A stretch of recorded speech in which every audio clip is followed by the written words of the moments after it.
안녕하세요. 벌써 10월의 끝자락을 달려가고 있네요. 곧 있으면 애들한테는 즐거울 할로윈도 다가오고 크리스마스도 다가오는데 저는 하나도 즐겁지가 않습니다. 어른이라서 연휴에 무뎌져서 그런 것도 있겠지만 연휴만 되면 나가야 하는 돈들이 생기다 보니 언제부턴가 거리낌이 생기기 시작했죠. 가난한 시댁을 둔 분들이라면 돈 나갈 일들만 투성인 저의 마음을 누구보다 잘 알아주실 거라 생각해요. 저희 남편, 그러니까 저랑 4년이 넘도록 살고 있는 이 남자는 이남 일녀 중 장남입니다. 부지런하고 책임감이 강한 것이 몸에 배어있는 사람이라서 배우자 그리고 내 아이 아빠로는 참 손색이 없는 사람이에요. 그건 누구보다 제가 장담합니다. 하지만 한편으로는 늘 남편 보기가 미안하고 딱했어요. 남편을 볼 때면 시부모님, 특히 시어머니가 자동으로 떠오르곤 했거든요. 어릴 적부터 얼마나 장남의 책임을 지게 했으면 남편의 얼굴에서 웃음기가 잘 안 보이는가 싶기도 하고, 얼마나 장남 노릇만 하고 살게 했으면 여전히 시부모님의 노후를 책임져야 한다는 생각에 미치도록 일만 하는가 싶었답니다. 억척스러울 정도로 일을 하고 사는 남편이 고마우면서도 안쓰러울 수밖에 없었던 거죠. 시부모님께서는 정말 없이 산 집안의 표본이라고 해도 믿을 정도로 모아놓은 돈도 없고 뭣도 없으셨어요. 가진 것으로 사람을 판단하지 않지만 가진 것으로도 사람을 판단할 수 있겠다는 생각을 처음으로 품게 해준 분들이 바로 제 시부모님이셨습니다. 너무 당연한 것이겠지만 저희 부부는 결혼을 하면서 시부모님께 단 한 푼의 경제적인 도움도 받지 않았어요. 지금 제 나이가 39이고 남편이 42이에요. 남편이 4년 전이었던 38에 늦게 결혼을 했던 이유도 다 시부모님의 여력 없는 경제력 때문이었답니다. 연애하던 시절에도 남편이 시부모님 생신 그리고 명절이 되어서 때에 맞춰 용돈을 보내드리는 걸 수없이 바라봤는데요. 특별한 날이 아니더라도 병원 갈 일이나 조그만 돈이 나갈 일이 찾아오면 꼭 제 남편을 찾더라고요. 장남이라는 이유만으로 남편에게만 경제적 도움을 쭉 요청하셨던 겁니다. 그러니 도련님이나 아가씨는 옆에서 큰오빠를 도와줄 법도 한데 그저 모르는 척 지갑을 닫은 채 소식이 깜깜 무소식이 되었어요. 그러는 와중에 시부모님은 역시 장남이라며 더더욱 제 남편을 찾기 시작하셨고, 그러니 남편은 더더욱 부모님을 책임지는 게 자신뿐이라 생각해 시부모님을 감싸고 돌았죠. 물론 남편도 이런 자신의 처지를 좋아라 한 적은 한 번도 없었답니다. 오히려 용돈을 보내면서도 제 앞에서는 쉬지도 않고 한숨을 쉬었어요. 이렇게 사는 게 맞는 건지, 이렇게 더 살다간 그 끝이 어떨지 하나도 알 수 없어서 무섭다고 말이죠. 아직 나이를 먹어봤자 40대 초반인데 그런 남편이 평생을 돈 걱정에 부모님 뒷바라지 걱정만 하며 사는 게 참 딱했습니다. 연민을 가지고 결혼을 한 건 아니었지만 제가 남편의 옆에서 힘이 되어주고 싶었던 마음이 컸어요. 결혼을 하게 된다면 내가 할 수 있는 선에서 남편의 스트레스를 조금은 덜어주고도 싶었고요. 그래서 저는 결혼을 하고서도 쭉 직장을 그만두지 않을 생각으로 열심히 다녔고 남편을 대신해 생활비를 더 철저하게 관리해가면서 어떻게든 모아지는 돈이 더 많아지도록 만들려 노력했어요. 그리고 그중 하나 제가 결혼하고 나서 한 일 중 가장 큰일이었던 시부모님과의 협상도 결혼 초에 끝냈죠. 남편은 시부모님이 가만히 있지 않을 테니 조심하라며 저를 말리기만 했으나 전 꼭 해결하자 했습니다. 남편한테 맡겨놨다는 듯이 매번 용돈을 타가고 그 돈 모자라 또 돈을 요구하는 그 행동들을 고쳐보고자 한 거죠. 이제 막 결혼을 해서 새가족으로 들어온 제가 주제넘게 돈을 가지고 시부모님이랑 단판을 짓는 것 같아 보이는 게 두려웠어요. 하지만 제가 해야만 하는 일이라고 생각했습니다. 이제 남편은 저랑 가정을 꾸렸고 저희는 곧 아이를 낳아 키울 계획도 있었으니까요. 독립된 가정이 되었으니 그에 합당하게 시부모님의 태도도 바뀌어야 한다고 생각을 한 거였답니다. 그리고 협상은 꽤나 성공적이었어요. 물론 그에 뒤따르는 시어머니의 눈초리를 몇 년 동안 당하고 있긴 하지만 가정을 꾸리고 사는데 드는 돈도 많으니 앞으로는 매달 정해진 금액 외엔 드리지 않겠다고 한 거죠. 다달이 20만 원씩 말입니다. 설날이나 명절에 따로 나가는 돈 한 푼 없이 말이죠. 누군가에겐 정말 쥐꼬리만큼 적은 돈일 수도 있겠지만 저희 부부한테 다달이 20만 원은 큰 돈이었어요.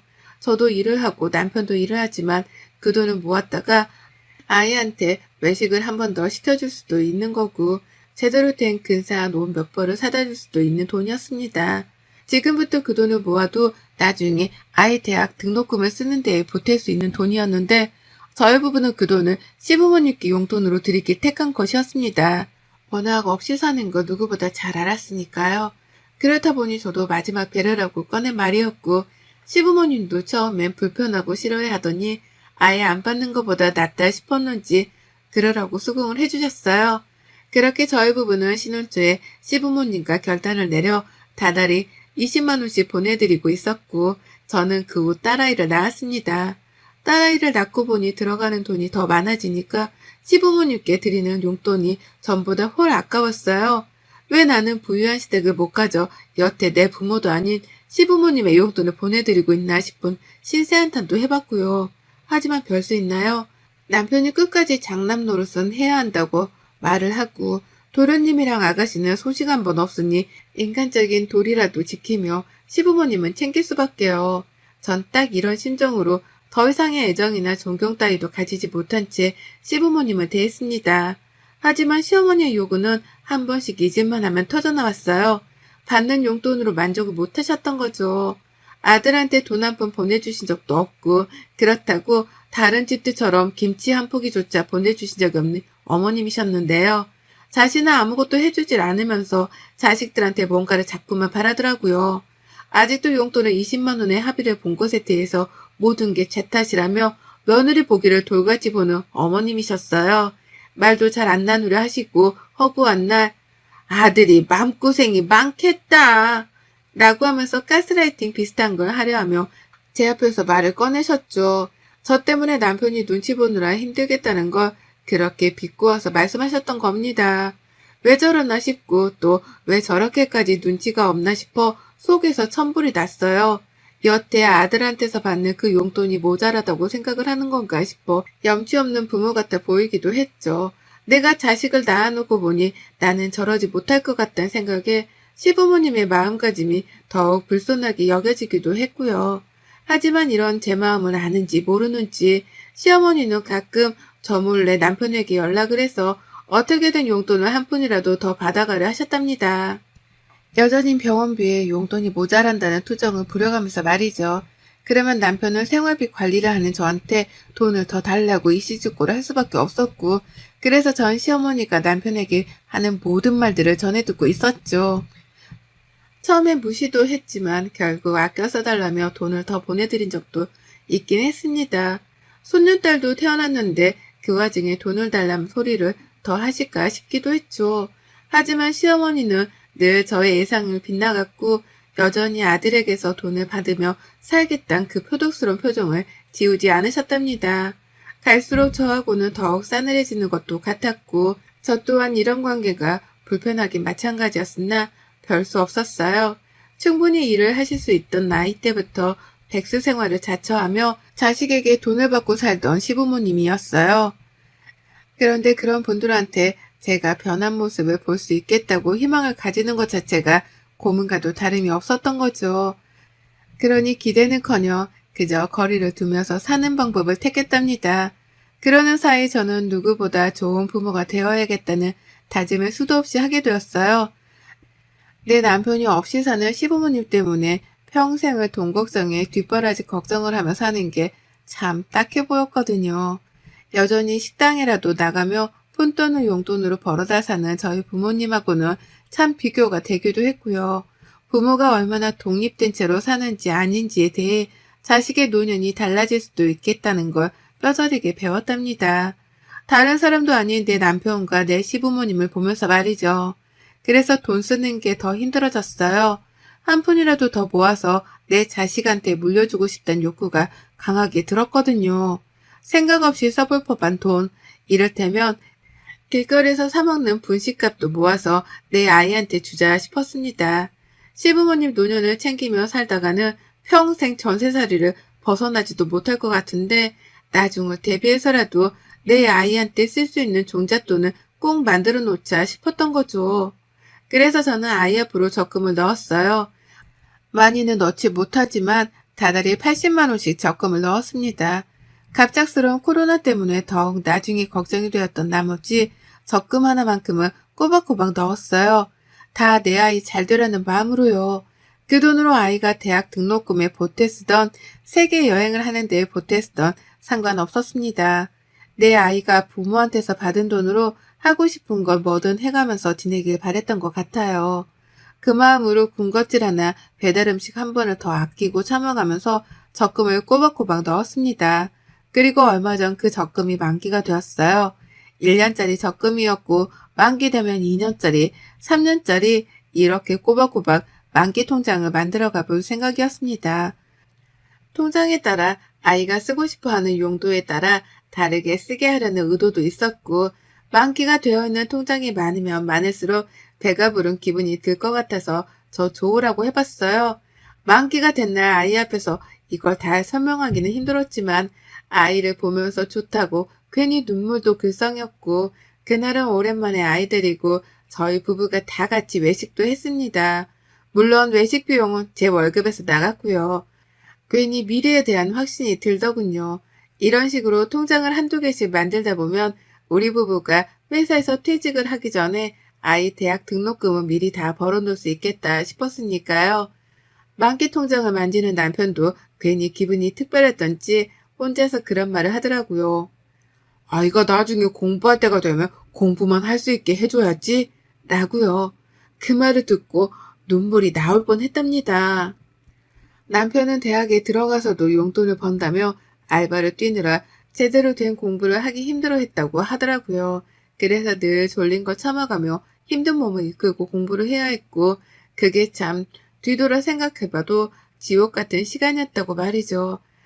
그걸 자기 아이한테는 되풀이 해주기가 싫다더군요. 그런 남편을 보며 전 적금을 들어놓길 100번, 1000번 잘했다 다시 한번 되새겼고요. 그렇게 저희 부부는 아이를 위한 부모 노릇을 뭔가 하나 제대로 한 것 같다는 뿌듯한 기분이 든 채로 그날 외식을 즐겼고, 남편은 술에도 한껏 취했었답니다. 기분 좋다고 말이죠. 그렇게 집에 와서는 한동안 오래간만에 살맛이 난다는 생각을 가지며 살았습니다. 자식이 생기니 삶에 의욕이 생긴다는 게 이런 기분인가 싶었죠. 근데요, 시어머니의 전화 한 통을 받던 그 순간부터 저는 다시 살맛을 잃었고 흥미도 잃었죠. 어머님이 아이를 데리고 집으로 와보라는 거예요. 남편을 빼놓고 말이죠. 느낌이 쎄했어요. 제가 알던 시어머니라면 남편을 빼놓고 시댁에 오라고 할 적에는 분명 특별한 이유가 있었습니다. 대표적으로 돈을 더 달라는 말 같은 걸 하기 위해서 말이죠. 그런데 하필 아이 적금을 만기시키고 기분이 좋아 죽겠는 이맘때에 시어머니가 몰래 저를 부르니 참 껄끄러웠어요. 이걸 가야 하나 말아야 하나 한참 고민을 하는데 시어머니는 고민할 필요도 없다 싶으신지 전화에 불이 날 만큼이나 계속해서 절 찾으셨습니다. 저희 애를 꼭 같이 데리고 오란 말을 반복하시면서 말이죠. 그래서 전 아이를 데리고 시댁을 찾았어요. 물론 가기 직전에 남편한테는 미리 카톡도 해놨죠. 어머님이 당신 빼놓고 아이랑 둘만 오라고 하시는 게 이상하지만 일단 가본다면서 말이죠. 남편은 일이 바쁜지 퇴근 시간을 넘기고도 답이 없었지만 저는 일단 더 늦지 않기 위해 아이를 데리고 시댁을 찾았어요. 입구에서부터 조그마한 문이 보이는 게 숨이 답답할 지경이었으나 내 아이라도 보고 싶은 마음에 불렀을 수도 있겠다는 생각에 약간의 희망을 품고 찾았습니다. 그리고 살짝 품었던 희망이 순식간에 터져버린 풍선처럼 날아가 버리는 심정을 경험했죠. 집에 들어가자마자 시아버지는 방 안으로 들어가 버리셨고 시어머니만 혼자 억지로 아이를 불러 안으면서 저희를 맞이하셨어요. 누가 봐도 억지로 아이를 환대해주는 게 표정에서 다 드러났는지라 저도 불편하고 기분이 나쁘다는 표정을 숨기지 못했습니다. 많이 억지스럽다는 표정으로 어머님께 웃음을 보이며 거실 바닥에 앉았어요. 참고로 시댁에는 소파도 공간조차 없어 다 같이 모일 때에는 거실에 다닥다닥 붙어 앉곤 했습니다. 이번에도 마찬가지였고요. 앉으니 시어머니는 왔냐며 물 한 잔을 내어놓더라고요. 그걸 마시지 않고 그냥 멀뚱히 어머님을 바라보다 물었습니다. 무슨 일이신데 남편을 빼놓고 오라 하냐고 말이죠. 용돈 때문에 또 그러는 거냐면서 미리 용돈에 관해서는 더 금액을 늘려줄 생각이 없다는 걸 못 받겠다는 듯이 질문을 던졌더니만 어머님은 그것 때문은 아니고 라면서 순사리를 치셨습니다. 그리고서는 제가 아닌 손녀딸을 흐뭇하단 표정으로 빤히 바라보는 거예요. 생전 한 번도 그런 여유로운 표정으로 내 아이를 바라봐 준 적이 없는 분이셨는데 순간 무슨 성모 마리아라도 된 줄 알았습니다. 어찌나 표정이 인자롭던지 제가 다 엎드려 기도라도 해야 할 판인가 싶었네요. 어머님은 한참 동안 손녀딸을 특별하다는 듯이 흐뭇이 바라보다가 저에게 나지막히 말을 꺼내셨어요. 저기 그게 저번에 네 남편이 전화해서 하는 말을 들어보니까 얘 앞으로 만기된 적금이 있다던데 맞냐? 라고 물으셨답니다. 순간 심장이 쿵 하고 떨어지는 줄 알았죠. 내 아이의 만기된 적금에 대해서 묻다니 갑자기 초대해서는 적금 얘기라니 아무리 생각해도 이 상황이 앞뒤가 안 맞고 뜬금없어서 황당했죠. 남편이 전화해서 얘기를 했다는 말에 화가 치밀어 올라 당장 물었습니다. 남편이요? 남편이 먼저 전화를 해서 아이 적금 얘기를 꺼내던가요? 라고 말이죠. 남편이 다 꼰지른 건가 싶은 마음에 남편을 향한 화로 마음이 진정되지가 않았어요. 그래서 시댁에 가는 중이라는 내 카톡도 씹은 채 여태 답장이 없는 건가 싶었는데 시어머니는 그게 다 뭔 상관이냐는 표정으로 제게 다시 질문을 했습니다. 지금 그게 중요한 게 아니고 그래서 얼마 정도 들었는데 적금 한번 하고 나면 막 1,000만 원, 2,000만 원씩은 쌓이는 거 아니냐? 근데 이 조그만한 애한테 그 큰 돈이 당장 뭐에 필요하다고 그 큰 돈을 적금으로 넣어놔. 라고 하면서 한두 개도 아닌 질문들을 마구 쏟아냈어요. 뭐부터 답장을 해드려야 할지 모르겠을 정도로요. 무엇보다 저는 시어머니랑 내 아이 적금을 가지고 대화를 나누고 싶지 않았습니다. 그런데 어머님은 지독한 관심을 보이더니 급기야 본론을 꺼내셨어요. 참나. 글쎄 시댁 전셋집으로 옮기는 데 필요한 보증금으로 보태 쓰자는 거예요. 내가 내 아이 생각해서 행복하게 넣어둔 적금 만기 통장인데 그걸 자기들 집 옮기는 데 쓰자고 절 부른 겁니다. 무엇보다 당연히 자가라고 생각한 시댁이었는데 그게 자가도 아니고 전세였다는 사실에 저는 뒷목 잡고 순간 쓰러질 뻔도 했어요. 이 조그만한 애가 당장 돈 쓸 일이 뭐 있다고 내일 모레 죽을 사람들부터 일단 마저 살고 봐야지 라고 하며 내 아이 통장을 당연스레 달라고까지 하는데 연속으로 얻어맞은 이 충격적 사실들에 저는 경악을 금치 못했고요. 그 자리에서 당장의 아이를 데리고 현관으로 나와 신발을 신겼습니다. 뒤따라온 시어머니한테 손사래를 쳐가면서 말도 섞기 싫으니 입 좀 다물어 달라고 했죠. 진절머리도 나고 구역질도 난다고 하면서 말이죠. 하지만 시어머니는 통장 좀 달란 소리를 멈추질 않으셨어요. 주지 못하면 차라리 빌려달라면서 능력도 없는 분이 언젠가는 그 돈을 갚을 거라는 거짓말까지 해가며 제게 도움을 요청하더라고요. 손녀딸 만기 통장으로 조금 더 넓은 전셋집으로 이사가고 싶었던지 주제넘게 전셋집 타령을 해가면서 돈을 달라고만 하셨어요. 자기들 수준에 맞게 월세집이라도 들어가서 열심히 월세돈이라도 벌어오던가 해야 할 텐데 스스로 하는 일이라고는 하나도 없는 분들이셨습니다. 그 와중에 시아버지는 시어머니 혼자 단판을 지어보라면서 도망치듯 방 안으로 들어가 계셨던 거였어요. 너무 화도 나고 나를 이 지경으로까지 밀어낸 남편을 향한 분노가 막 들끓었습니다. 어떻게 아이 통장은 다른 사람도 아닌 시어머니한테 공유를 할 수 있나 싶어 실망스러워 배신감이 치솟는 그때 남편 목소리가 들렸어요. 문 앞에서 실랑이를 하고 있던 저희 목소리를 들은 남편이 밖에서 소리를 지르며 달려온 겁니다. 문을 열자마자 남편은 저랑 아이를 문 밖으로 내보내더니 자기 혼자 문을 쾅 닫고 시어머니를 상대하겠다고 들어갔어요. 저는 영문도 모른 채 잠긴 문 앞에서 아이를 데리고 남편을 기다려야 했고요. 집이 워낙 낡았고 좁다 보니 안에서 나누는 남편의 대화는 밖에서도 훤히 들렸습니다. 그리고 그제서야 알았죠. 남편이 시어머니께 아이 적금에 대해 얘기를 한 건 술에 취해 한 말실수였다는 걸 말이죠. 그날 너무 만기된 통장에 기뻐 아이랑 다 같이 외식을 했던 날 남편이 술에 취해서 시어머니께 따로 전화를 했더라고요. 우리는 아이를 행복하게 살게 만들려고 지금부터 이렇게 노력을 하는데 엄마는 도대체 뭘 해줬냐는 일종의 투정 같은 걸 술에 취해 했던 겁니다.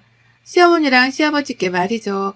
하지만 시어머니는 아들이 술에 취해 그런 말까지 하는데도 미안해하기는커녕 손녀딸한테 적금 만기 통장이 생겼다는 사실에 눈독을 들여 기어코 저를 집으로 불러들인 거였어요.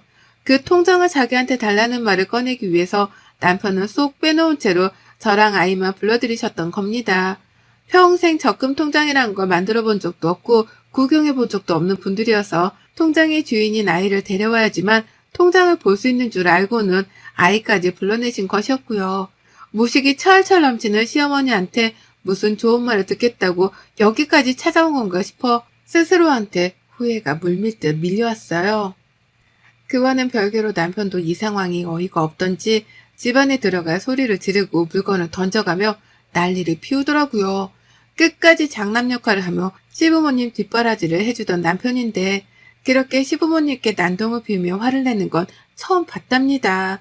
어찌나 소리를 지르던지 바로 옆에서 남편이 말을 하는 것만큼이나 바깥으로까지 소리가 크게 새어나왔어요. 우당탕탕 소리는 애사도 아니었고 방에 들어가 있던 시아버지까지 나와서 남편을 말렸지만 남편은 듣지를 않고 난동을 피웠답니다. 부모로서 해준 게 뭐가 있다고 손녀딸 앞으로 들어간 만기 통장까지 뺏으려 하냐면서 아주 난리를 피우더니 그 끝에 선전포고를 했답니다. 남편이 글쎄 자기 입으로 더는 시부모님께 용돈을 드리지 않겠다고 선전포고를 한 거예요. 그 말이 튀어나오자마자 시아버지에 이어서 시어머니까지 아이고 하더라 라며 대성통곡 비슷한 곡소리가 흘러나왔고 남편은 그런 애처로운 시부모님을 뒤로한 채 집 밖으로 튀어나왔어요.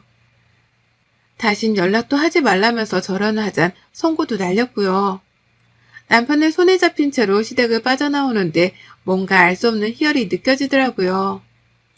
제가 변태는 아니지만 이런 말에 소름 끼치도록 신이 났습니다.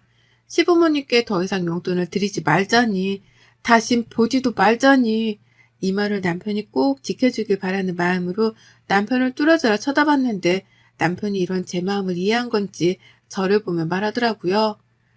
나 다신 우리 부모님 뒷바라지 안 해. 혼자 안 해. 급하면 동생들을 찾거나 걔들이 알아서 하겠지 뭐. 나 혼자 자식이야? 왜 나 혼자 평생을 이렇게 밑빠진 독에 물 붓는 것 마냥 갖다 바치고 살아야 해? 그러다 이젠 하다하다 내 딸 만기된 적금 통장까지 넘봐? 적당히 해야 말이지. 라고 말입니다. 저는 오로지 시부모님처럼 살지 않기 위해 그리고 내 아이를 위해서만 들었던 적금이었는데요. 이 적금 하나가 만기가 됨으로써 시부모님께는 더 이상 용돈을 드리지 않고 연락도 하지 않아도 될 건덕지가 만들어지게 되었답니다. 남편 몰래 저랑 제 아이를 집으로 불렀다는 사실에 여전히 격분한 남편은 그날 후로 시부모님 연락처까지 죄다 핸드폰에서 지워버렸고요. 남편의 행동에 덩달아 저까지도 시부모님을 미련 없이 차단을 누르고 연을 끊기로 했네요. 하긴 내 아이의 적금까지도 탐을 내는 사람인데 뭔들 더 요구를 하지 않을까 싶어 겁이 나기도 하던 중이었습니다. 그런데 남편의 결단력 있는 행동 덕분에 그런 사람들하고는 거리를 두고 살 수 있게 되었고 전 이 기회를 발판 삼아 더 이상 시부모님께는 금전적 도움을 드리지 않기로 했어요. 앞으로 짧게는 몇 년 안 될 수도 있지만 길게는 수십 년도 더 뒷바라지를 해드리고 살아야 할 게 뻔한데 여기서 그만두는 게 옳다 판단한 거죠. 남편도 저랑 같은 마음인 것 같고요. 낳아준 은혜는 있지만 키워주며 받지 못한 은혜에 이쯤에서 정리하는 게 맞다 싶습니다. 손녀딸 통장에도 손을 대고 싶어 하는 줄은 몰랐기에 실망감이 배로 크게 다가왔는데요. 이제부터 용돈을 안 주게 되었으니 그걸로 복수 혹은 필요로 하는 가르침을 드렸다고 생각해요. 그걸 증명하듯이 시부모님도 번갈아가며 저희 집을 찾아와 제 마음을 돌리려고 하는데 전혀요. 전 절대 무슨 일이 있어도 시부모님께 마음을 돌려 잘해드릴 생각이 없답니다. 더욱 굳게 결계를 치고 벽을 세워 시부모님이 우리 부부 혹은 내 아이한테 그 어떤 것도 가져가지 못하도록 경계만 하고 살 거예요. 여러분의 생각은 댓글로 남겨주세요. 오늘도 시청해 주셔서 정말 감사합니다.